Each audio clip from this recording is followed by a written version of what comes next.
वेद प्रेमियों, सुधी श्रोताओं, परम सौभाग्य का विषय है कि हम सब ऋग्वेद के प्रथम मंडल के समय सूक्त के 13वें मंत्र की व्याख्या में प्रवेश करने जा रहे हैं। यह मंत्र त्रिष्टुप नामक छंद में निबद्ध है। मंत्र दृष्टांश हैं वार्षागिर। वार्षागिर का अर्थ होता है वृषागिर के पुत्र। तो वृषागिर एक राजर्षि थे। राजा होते हुए ऋषि का जीवन बिताते थे। तो उनके 5 पुत्र थे, ऋजाश्व, अम्बरीश, सहदेव, भयमान और सुराधस। ये 5 मंत्रदृष्टा थे और इस सूक्त को सम्मिलित रूप से उन्होंने देखा, यानी उनका सम्मिलित ऋषित्व है। तो इस प्रकार से वार्षागिर इस सूक्त के मंत्रदृष्टा ऋषि हैं और देवता हैं इंद्र। और विषय इस मंत्र का है तेजस्वी इंद्र और उनका अमोघ वज्र। तो अब संबंधित मंत्र का प्रथम पाठ हो जाए। ओम तस्य वज्रः क्रन्दति स्मत्स्वर्षा दिवो न त्वेषो रक्थः रवथः शिमीवान्। ओम तस्य वज्रः क्रन्दति स्मत्स्वर्षा दिवो न त्वेषो रवथः शिमीवान्। तं सचन्ते शनयस्तं धनानि मरुत्वानो भवतीन्द्रभूति। अब शब्दार्थ से परिचय प्राप्त करें। तस्य इंद्रस्य, उस इंद्र का जो कि स्वयं परम पराक्रमी है, उसका वज्र जो दिव्यास्त्र अमोघास्त्र वज्र है, वह स्मत माने बहुत अधिक, क्रंदति, क्रंदति माने गर्जन करने वाला, ध्वनि करने वाला है। अस्मत क्रंदति, बहुत भयंकर ध्वनि करने वाला है। तो हम सब जानते हैं कि इंद्र का वज्र वही विद्युत है जिसका वज्रपात होता है, जिसकी संभाल अभी तक नहीं हो सकी है। और ऐसा वज्र जो है वो क्रंदति, घनघोर शब्द करता है। और क्रंदति से क्रंदयति भी शांकराचार्य ने लिया है। क्रंदयति, रोदयति, प्रजंत कर दिया है। तो वह शत्रुओं को रुलाता है, ऐसा अर्थ भी हो सकता है। तो वह इंद्र का वज्र, अमोघ वज्र, बहुत अधिक गर्जन करने वाला है, क्रंदति। अथवा वह पापियों को, विरोधियों को, आतताइयों को रुलाने वाला है। तो और वो कैसा है? स्वः साह, स्वः कहते हैं स्वर्ग को। साह माने सहायता करने वाला अथवा हितैषी है। तो वह वज्र स्वर्ग का कैसे हितैषी है? एक तो वज्र रक्षक है, अमोघ अस्त्र है। दूसरे वह इस रूप में भी देखा जा सकता है कि जब विद्युत का गर्जन होता है, जब विद्युत चमकती है तो उससे मेघ खंड, जो मेघ छाए हुए होते हैं, उनके जलों में कुछ ऐसी हरकत होती है, ऊष्मा आती है कि वृष्टि होने लगती है।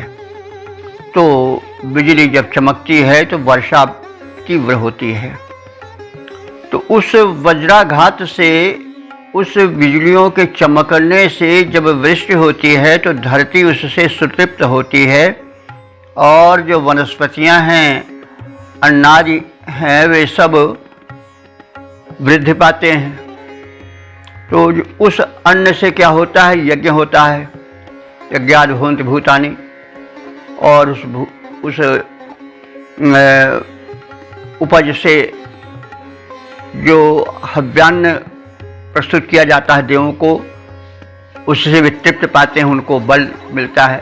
गीता में भी कहा गया है 3रे अध्याय में कि मनुष्य जो है वो देवताओं को भी बल देते हैं और देवता मनुष्य को बल देते हैं, और उनका यह संयोग जब परस्पर घनिष्ठ बना रहता है तो कल्याण की वर्षा होती है। तो कहने का मतलब जो दिव्य शक्तियां हैं, जल हैं, पवन हैं, पर्यावरण में जो कुछ है दिव्यता दिव्य शक्तियों की, वह जब यज्ञ कार्य होता है, उससे धूम उठता है, औषधीय, तो उससे वातावरण या पर्यावरण का शोधन होता है। और जो दिव्य शक्तियां हैं, जल, पवन आदि, वे सब पवित्र होती हैं, शक्ति पाती हैं। तो इस प्रकार से यह जो है विद्युत चमक, जो कि इंद्र का वज्र है, उससे वृष्टि होती है, और वृष्टि होने से अन्नोत्पत्ति होती है, और अन्नोत्पत्ति होने से वह यज्ञ में हव्यान्न बन करके देवताओं को अर्पित की जाती है। उससे देवता दिव्य शक्तियाँ बल पाती हैं और फिर वे मनुष्य का कल्याण करती हैं। ये परस्पर दोनों का संबंध है। गीता के 3रे अध्याय में इसको बड़ी अच्छी तरह से स्पष्ट किया गया है। तो इस तरह से वह इंद्र का वज्र जो है वो घनघोर गर्जन करने वाला है और शत्रुओं को रुलाने वाला है। विरोधी शक्तियों को, जो मानवता के शत्रु हैं, उनको रुलाने वाला है। और वो स्वर्ग का हित करने वाला है, इस रूप में कि स्वर्ग के वासी देवता जब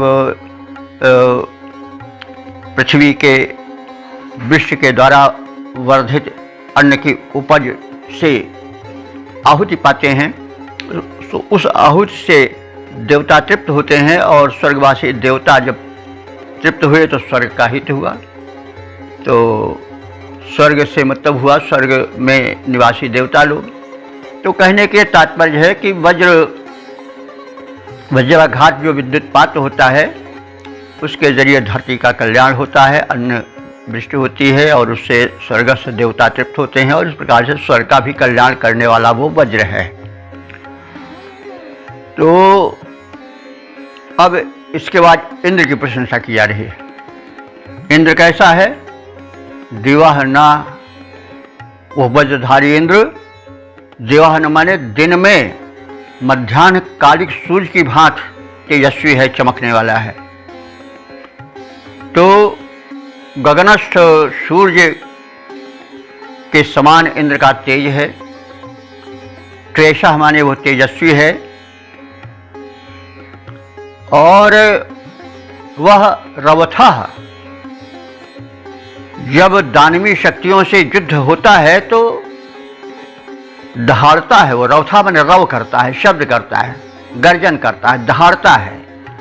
तो जो इंद्र है वो सृष्टि की समुन्नति में उसकी सुख शांति को नष्ट करने वाली विरोधी दैत्य दानवी शक्तियों को पराजित करते समय, युद्ध करते समय दहाड़ता है, और अपनी दहाड़ से उन्हें प्रकंपित कर देता है।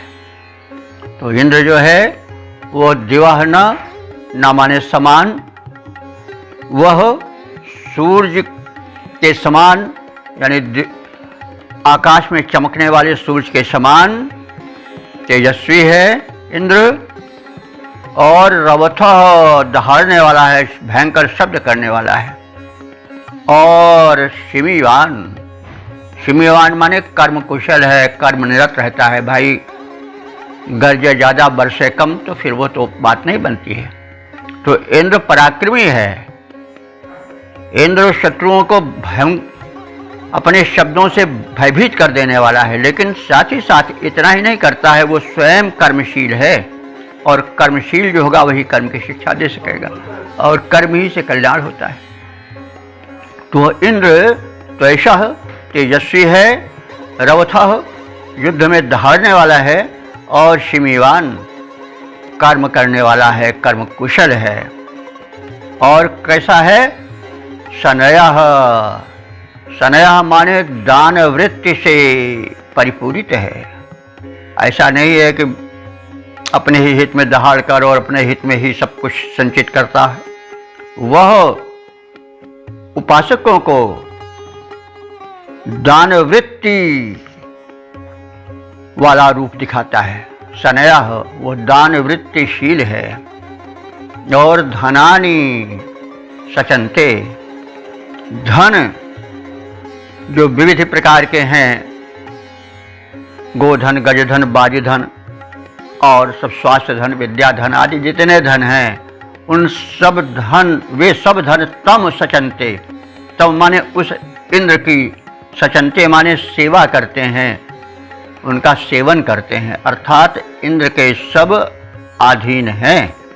इंद्र उन सब का स्वामी है और वे समस्त धन उसके सेवक हैं, यानी उसके वशीभूत हैं। तो इंद्र की यह महत्ता है और वज्र की जो अभी बताई गई वो महत्ता है। तो इंद्र और इंद्र के वज्र की महत्ता का प्रकाशन प्रस्तुत मंत्र में है।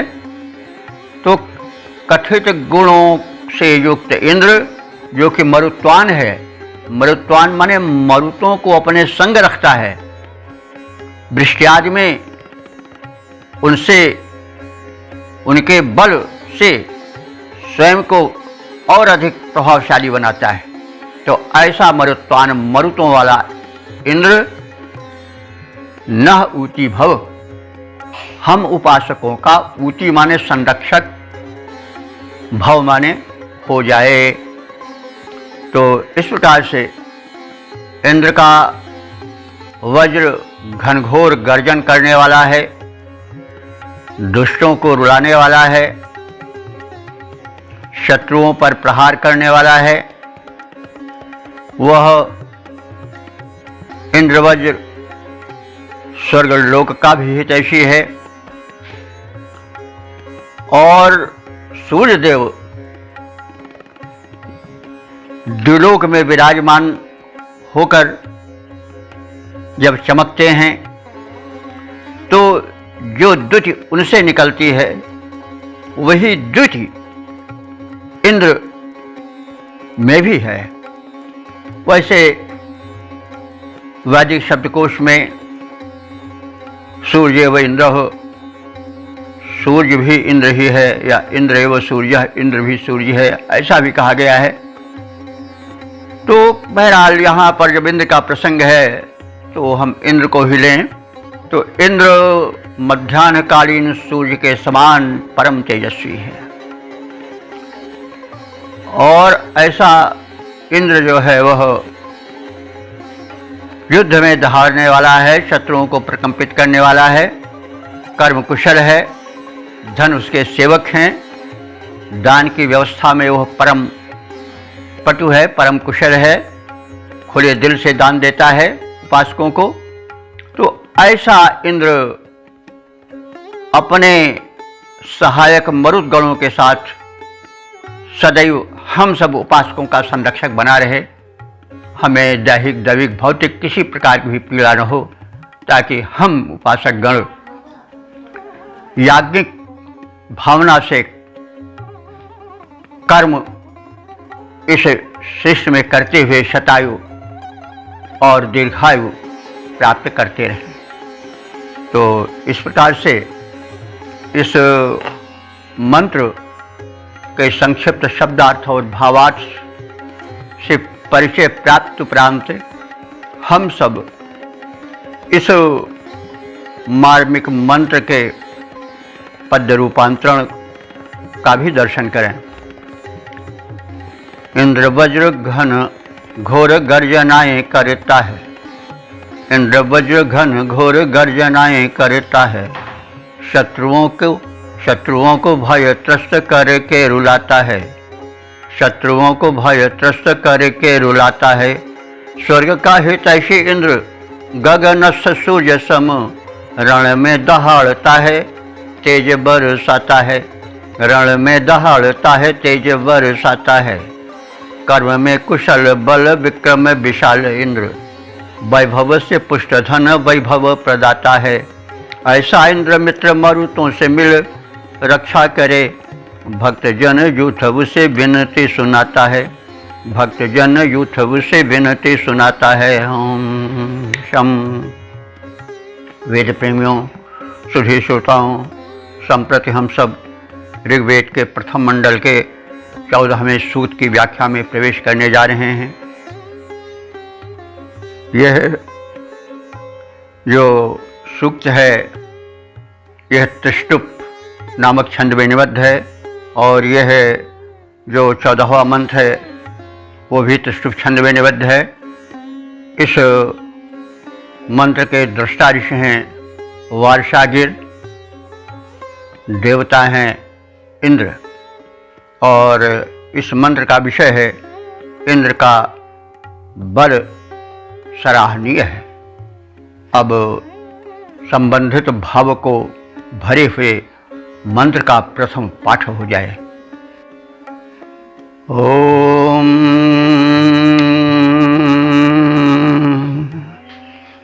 यस्या यस्रं शवसा मानमुक्थं परिभुजद्रोदसी विश्वतः सीं स पारिषतक्रतुभिर्मन्दसानो मरुत्वानो भवत्विन्द्र ऊती। शब्दार्थ से परिचय प्राप्त करें। सह इंद्र, वह इंद्र, नः हम सब उपासकों को पारिषत, पारिषत माने विपत्तियों से पार उतार दे, यानी विपत्तियों से दूर कर दे, विपत्तियों के भंवर में हम न पड़े रह जाएं। वह इंद्र कैसा है? यश कि जिसका उक्थम मानम, उक्थम माने प्रशंसनीय, मान माने बल, शवसा शक्ति से, यानी जिसका प्रशंसनीय बल विस्तार अपनी शक्ति द्वारा, रोदसी, रोदसी माने पृथ्वी और अंतरिक्ष, धरती और अंबर। तो रोदसी में धरती और आकाश दोनों का अर्थ आता है। कुछ शब्द ऐसे हैं जो कि हैं एक लेकिन दो को अपने में समेटे रहते हैं। जैसे रोदसी है तो शब्द एक है लेकिन इसमें पृथ्वी और आकाश दोनों का अर्थ निहित है। उसी तरह से पितर शब्द है, शब्द तो एक है लेकिन पितर में माता और पिता दोनों आ जाते हैं। तो इंद्र के बल का विस्तार विपुल है और वह अपनी शक्ति से रोदसी यानी पृथ्वी और आकाश दोनों को विश्वतः सीम सभी ओर से संरक्षित करता है, व्याप्त करता है। और अजस्रम, अजस्रम माने निरंतर, बिना रुके हुए, परिभुजत, पालन का कार्य कर रहा है। यानी इंद्र का जो शिष्ट के प्राणियों के पालन का कार्य है वो कभी नहीं रुकता है, न दिन न रात न किसी क्षण, क्योंकि रुक जाए तो फिर हाहाकार मच जाए। तो इंद्र निरंतर क्रियाशील रहता है, उसका जो पालन कार्य है, संरक्षण कार्य है, वो अजस्र माने निरंतर प्रवाहित होता रहता है। तो ऐसा इंद्र जो है वह क्रतुभी ही मंदसाना, क्रतु यज्ञ को कहते हैं। क्रतुभी यज्ञों द्वारा तृतीया बहुवचन है, और यज्ञों वही श्रेष्ठतमम कर्म, सभी श्रेष्ठतम कर्म जो हैं वो यज्ञ ही हैं, जो लोकोपकार में हैं, जो पवित्र भावना से किए जाते हैं। वो जितने कर्म हैं, यावत कर्म जाल हैं, सब यज्ञ ही हैं।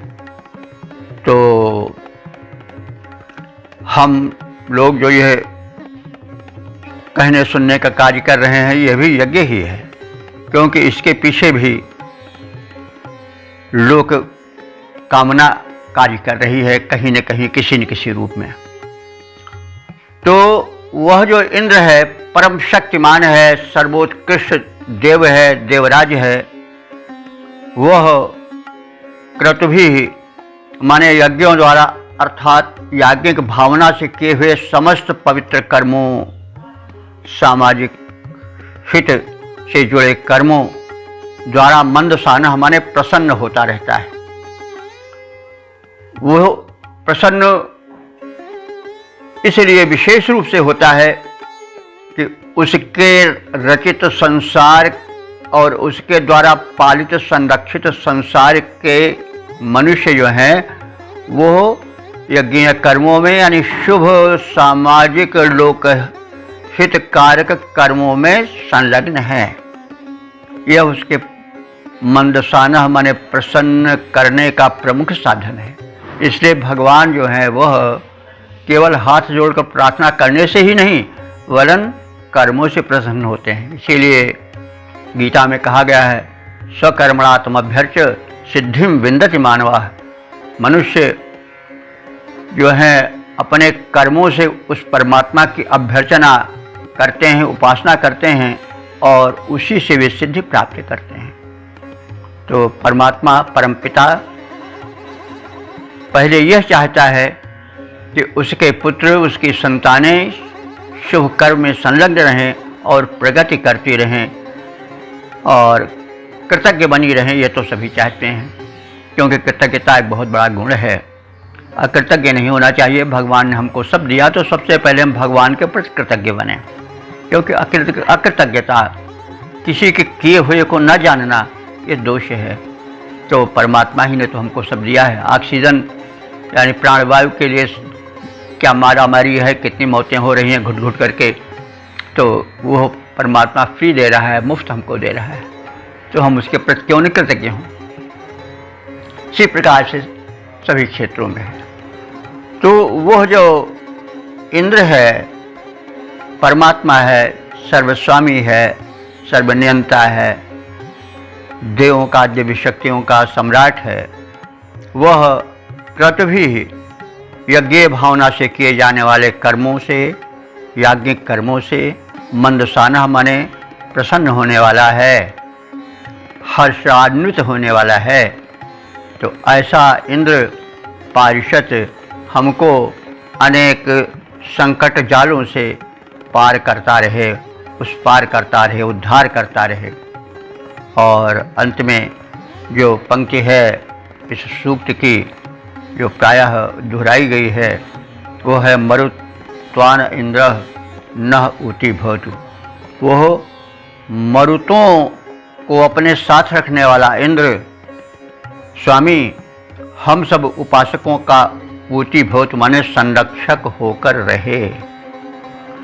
तो जिस इंद्र का प्रशंसनीय बल पृथ्वी और अंतरिक्ष लोकों का सभी ओर से निरंतर पालन पोषण करता रहा है, वो हमारे यज्ञीय कर्मों से, यज्ञादिकों से प्रसन्न होता रहे और हमें दुख द्वंद्वों से उस पार उतारता रहे, हमारा उद्धार करता रहे।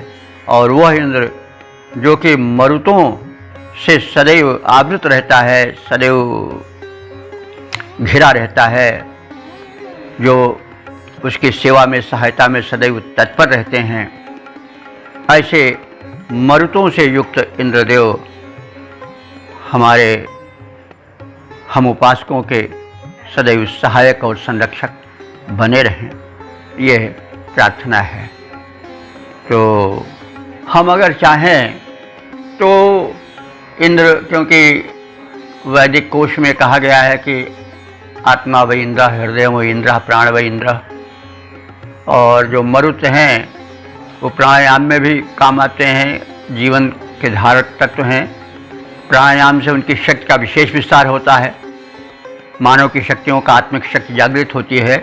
इसलिए हम चाहें तो इंद्र को प्राण अथवा आत्मा मान करके प्राणवायु के सेवन से शरीर को शक्ति संपन्न और चेतना युक्त रखने के लिए, स्वस्थ रखने के लिए प्राणायामी शक्ति से मरुत को जोड़ सकते हैं।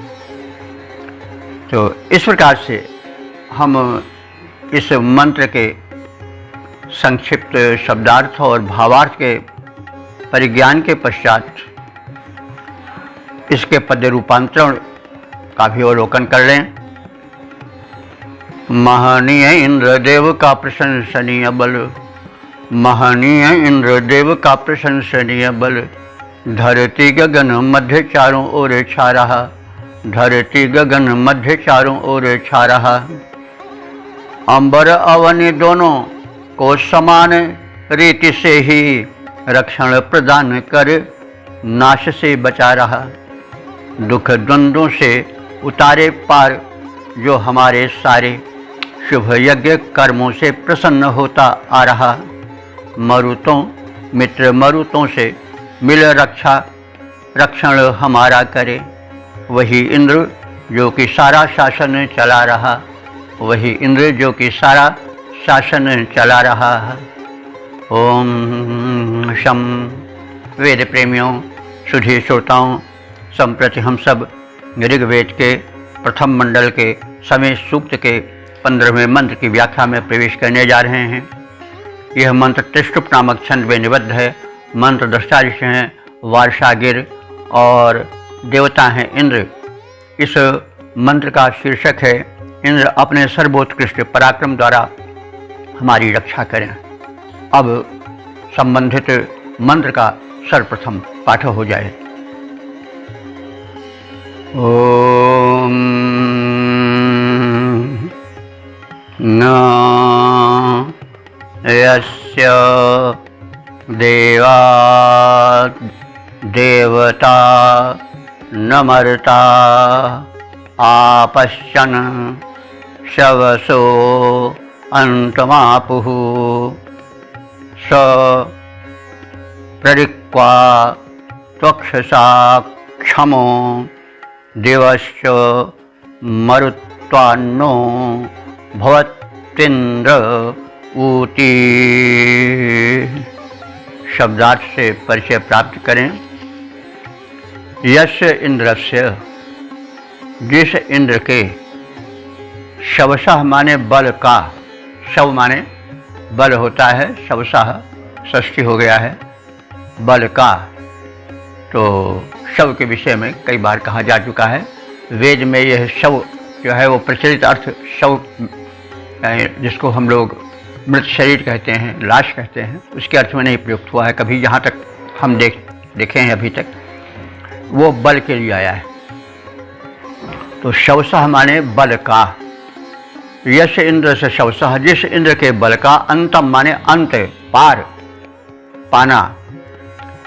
देवता देवा न, देवता देवा, देवता और देव सुनने में तो एक ही तरह के हैं, समानार्थक हैं, लेकिन यहाँ पर देवा जो है देवता का विशेषण बनकर आया है।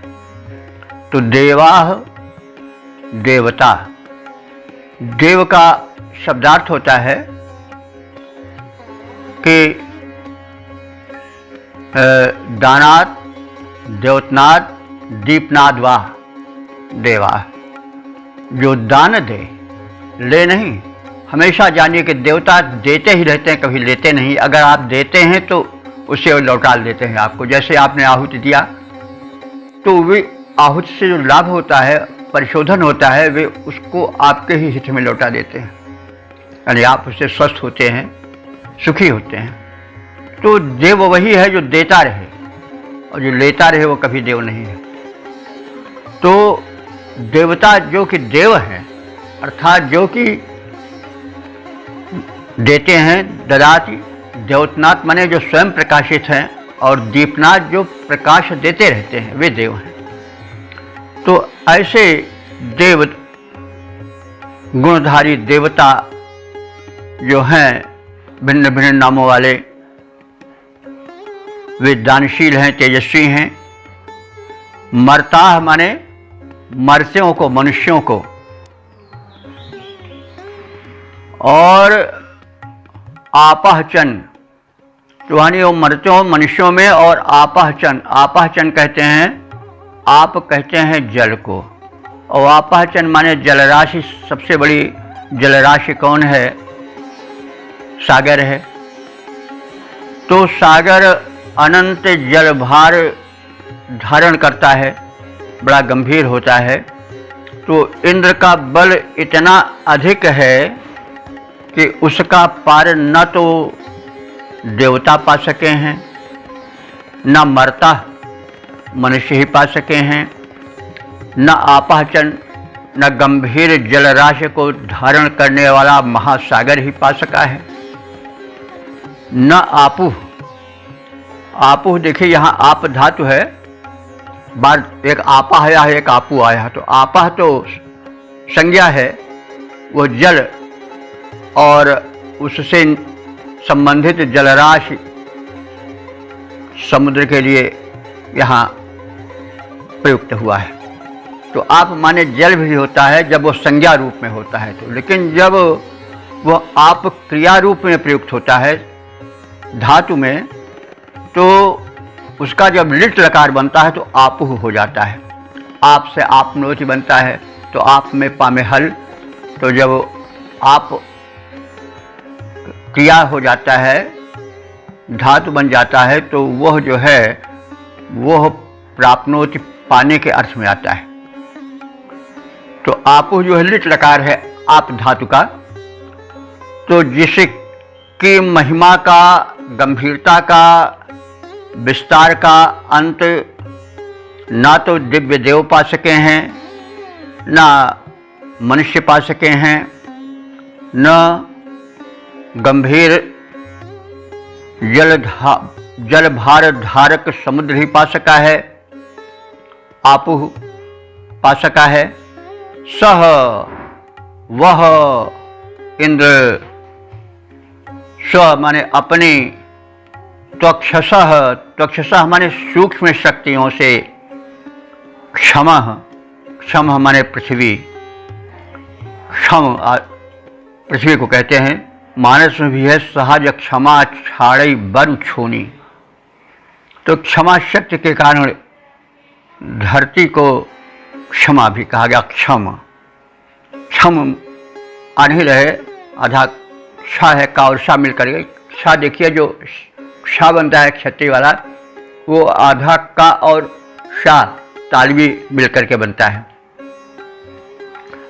तो तालवी क्या, बल्कि मूर्धन्य हम उसको कहें तो ज़्यादा अच्छा होगा। क शा, शा जो है, तीन प्रकार के शा होते नहीं, एक शा होता है, तालवी होता है जो शकार सीटी ऐसा निकलता है शब्द, शा बड़ा शा जिसको कहते हैं, और एक शा होता है जो कि मूर्धन्य होता है। उसको उत्तर भारत में खा करके भी कहा जाता है, जैसे वर्षा को बरखा कहते हैं लोग, शाह से शीरखा, शीर्षा को शीरखा कहते हैं। तो वो मूर्धन्य शाह है। तो यहाँ पर जो है वो क्षमा बात चल रही थी क्षा के विषय में।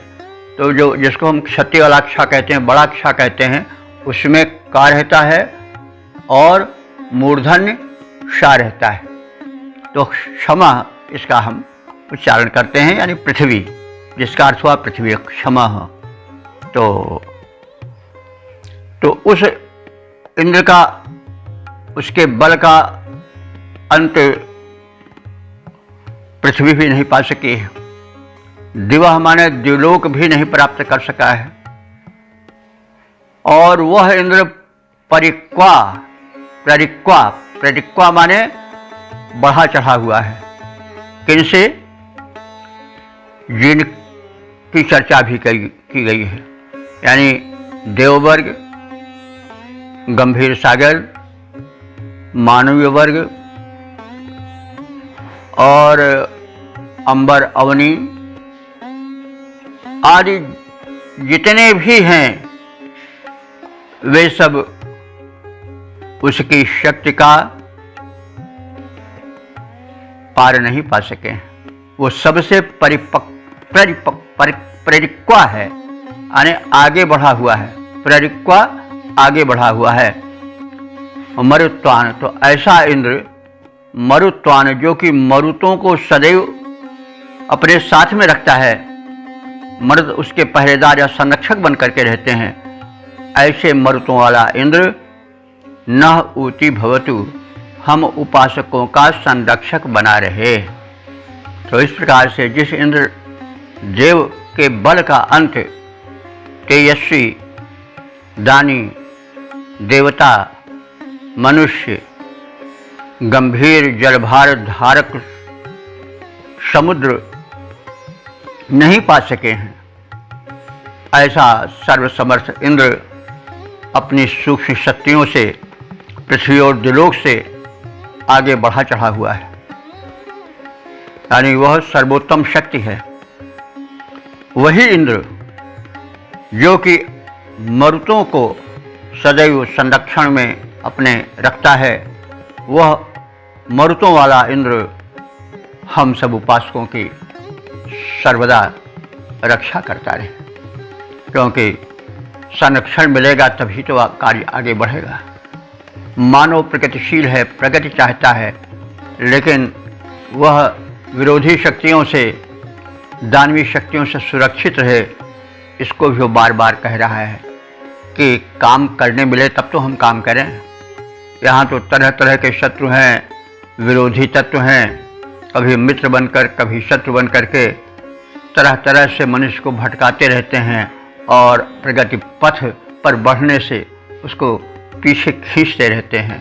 तो उस परम शक्ति से याचना इसीलिए ऋषि करता है कि हम सब कर्मशील मानवों को प्रगति पथ पर वह बढ़ाने के संदर्भ में सदैव दुष्ट दानवी शक्तियों से हमारी रक्षा करता रहे। तो यह वाक्यांश बार बार मंत्रों में दोहराया जा रहा है और इससे रक्षा की आवश्यकता और तदर्थ उस परम शक्ति से उसकी याचना पर विशेष बल दिया जा रहा है। तो हम आगे बढ़ें, लेकिन अपने सीमित बल पर ही फूल करके अनर्थ न मोल लें। हम उस परम शक्ति से भी शक्ति मांगते रहें और शक्ति मांग करके शांत न बैठें, बल्कि आगे कर्म करते रहें। कर्म करें और कर्म हेतु उस शक्ति के निधान, शक्ति के परम केंद्र, उस परमात्मा से, यहाँ पर जिसे इंद्र कहा गया है, उससे शक्ति की याचना करते रहें और कर्म में संलग्न रहें। तो इस प्रकार से इस मंत्र के संक्षिप्त शब्दार्थ और भावार्थ के जानने के पश्चात अब हम इसके पद्य रूपांतरण में प्रवेश करेंगे। इंद्र का अपार बल पार नहीं पाया कोई, इंद्र का अपार बल पार नहीं पाया कोई, ऊपर सभी के वह छाया हुआ आ रहा, मानवों के कौन कहे तेज युक्त दानी देव, जल और जलेश कोई पार नहीं पा रहा। भूमि अंतरिक्ष से भी आगे है प्रसार प्राप्त, सूक्ष्म शक्ति द्वारा कण कण में है छा रहा।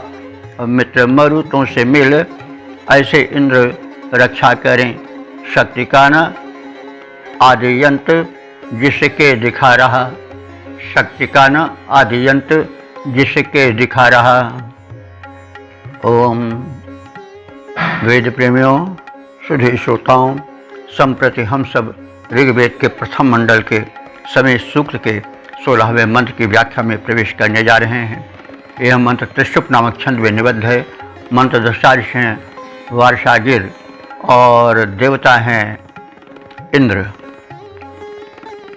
और इस मंत्र का शीर्षक है इंद्र के हर्षप्रद जनप्रिय अश्व। अब संबंधित भाव को समेटे हुए मंत्र का सर्वप्रथम पाठ हो जाए। ओम रोहित छावा सुमदंशुरललामामि दृक्षाराय रुद्राश्वस्य विष्णुवन्तं बिभ्रति धूर्षु रथं मन्द्राचिकेत नाहुषीषु विक्षु। अब शब्दार्थ से परिचय प्राप्त करें। इंद्र के अश्व, इंद्र से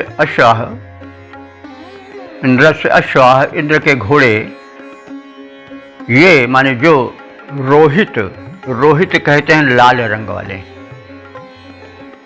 तो इंद्र के घोड़े लाल रंग वाले हैं।